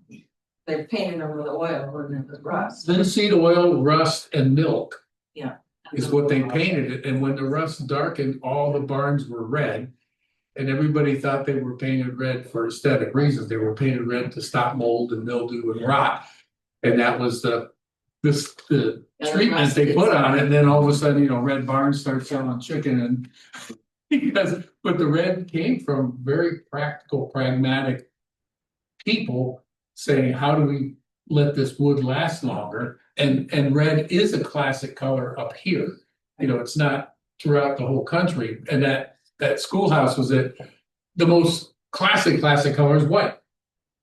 You know, if you want, White with black shutters and stuff. and then if you want, sometimes they'll do a light yellow with white trim. That's pretty formal. Again, up here, I'm just looking at here, trying to make it home. I think the important thing is we don't have to, wanna have to stain it, we don't wanna have to paint it, right? We want vinyl, probably vinyl shakes or vinyl Or siding. James Hardy? cement, yeah, Hardy plank, Hardy yeah. Right, yeah, yeah, cement. You do still have to paint hardy plank, but Yeah. not as often. Not as awful. I don't know, red would keep it looking fancy. I mean, looking. Well, it's a local company. I Something only say that not because red like and it's my some company. faded too. not just People are painting my buildings in red, but when I saw that one here, that was the thing that I thought was, it's yours. Like, it's Norridgewock's, You have to be, as opposed to would I recommend it in Skowhegan? No, they don't have this, how old is that one, Little Red, do we know? Shame on me. I don't know. So it was a law office before it was a library. Oh, was it really? let me see, it's on the National Register. Gee, we're at 3 o'clock. I think we need to wrap it up for today. Yeah. But this is, what we're doing is Yeah. taking your temperature on this. to Built find in out. 1841 by John S. Abbott. It's Greek radical. I think we're off to a good start, Yes. All right, yeah. Have we given you enough to you have, yes, working? yes, Yeah, yes. good, okay. And thank you for, Sorry, I fell in love with that little bit. Oh, well, Oh, no, I think you have a good. point. I hadn't even It's really worth thought about it, considering. No, I hadn't either. but I think it's a great idea, actually. The only thing I like, well, I love what it looks like, but I love that it's yours.